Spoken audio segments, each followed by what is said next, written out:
Sylvain. Alors, bonjour tout le monde. Bonjour.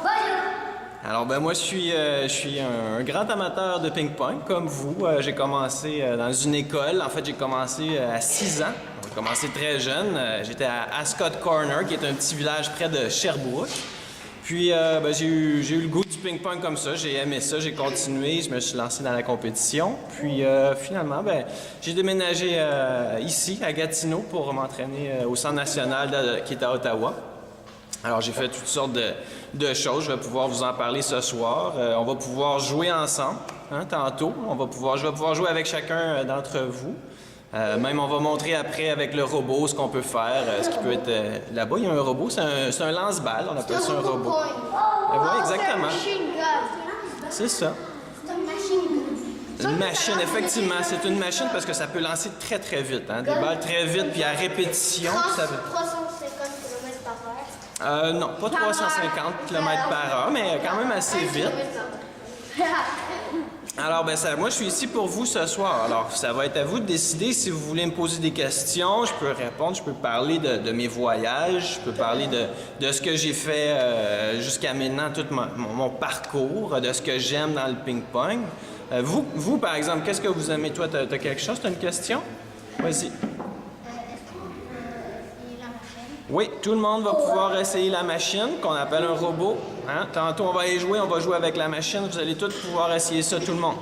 Peut-être que tu es meilleur que la machine. Est-ce que ça vise la jambe comme ça ou ça vise la face? Ça vise n'importe quoi. Il faut l'ajuster. Il faut l'ajuster parce que si on la va trop haut, la balle va envoyer en haut. Si on la va trop bas, elle va aller dans le filet. Donc, il faut ajuster la hauteur. Puis, comme Sylvain va vous en parler, les trajectoires de balles au ping-pong, il y en a toutes sortes. Il y en a, quand on fait tourner la balle par en avant, la balle va avoir tendance à tomber plus vite. Si on la fait tourner par en arrière, elle va plus flotter. Vous allez voir ça. Peut-être même avec le robot, on pourra faire une démonstration tantôt. Puis, ça marche aussi sur les côtés. Quand on fait tourner la balle sur le côté, ça fait des trajectoires courbes. La balle, elle tourne comme ça. Quand on va très fort, puis, avec beaucoup d'effets, la balle, elle va pas en ligne droite, elle peut tourner comme ça. Des fois, les meilleurs, ça nous arrive de faire passer la balle à côté du filet.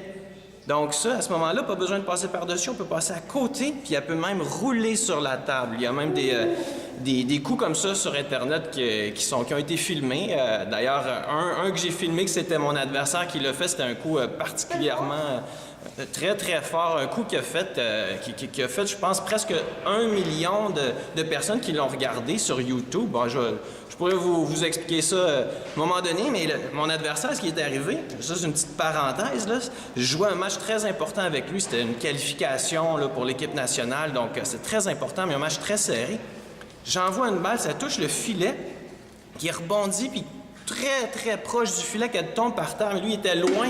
Alors, il a plongé, puis il est allé, puis quand il était par terre, à plat ventre, il a touché du bout de sa raquette, il a touché à la balle après qu'elle soit tombée du filet, puis à cause de ça, il l'a fait passer à côté du filet, puis il est arrivé sur la table, puis il n'a même pas rebondi parce qu'il est arrivé exactement à la hauteur de la surface de la table.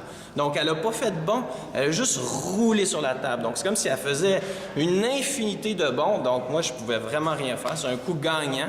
Puis, tout le monde a applaudi. Puis, après ça, évidemment... il y avait du monde? Ah oui, il y avait du monde, des spectateurs. C'est impossible que tu peux, parce que c'est un réseau.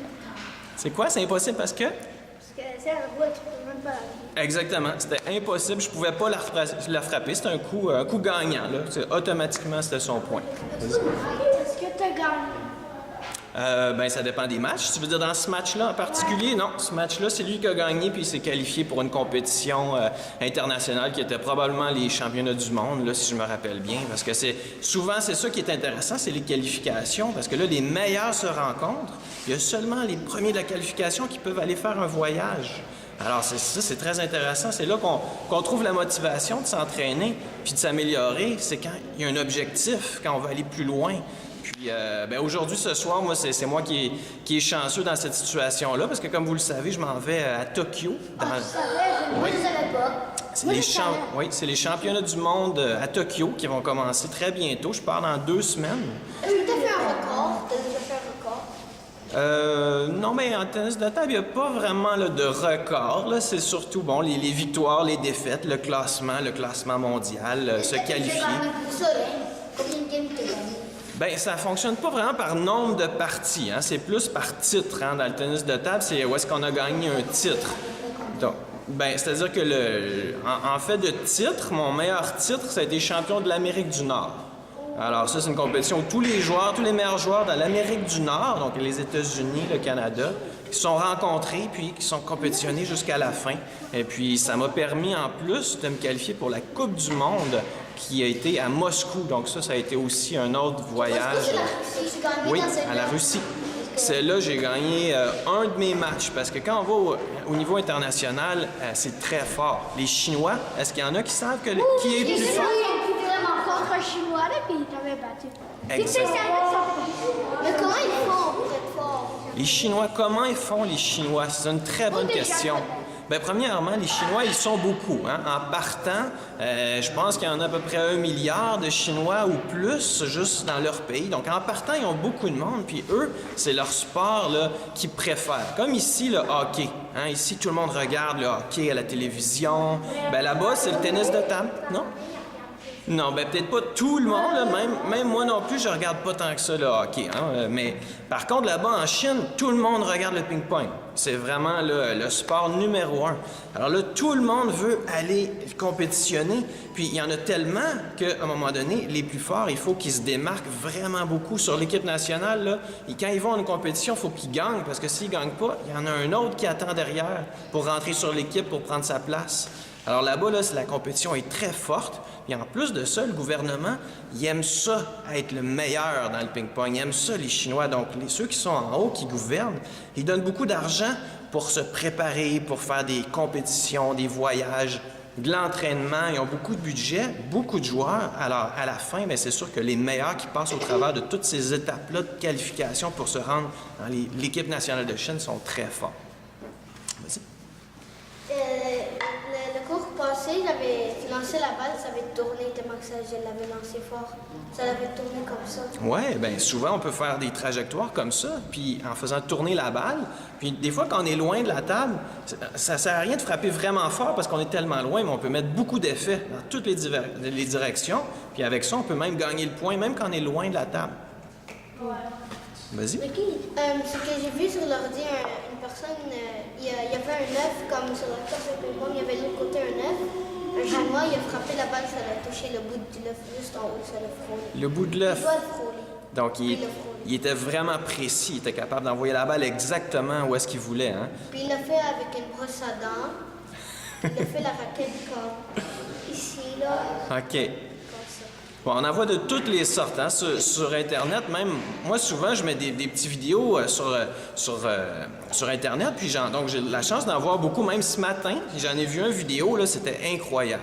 Le gars, c'était un gars qui compétitionnait dans les Paralympiques. Donc ça, c'est ceux qui ont un handicap. Il y a différentes sortes d'handicap. Mais lui, dans cette vidéo-là, bien, il a un problème avec sa jambe, donc il ne peut pas marcher normalement. Alors, il joue avec une béquille.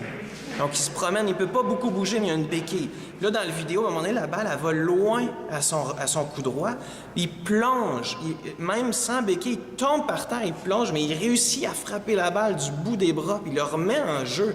Là, il est couché par terre. Avec son handicap, il ne peut pas se relever.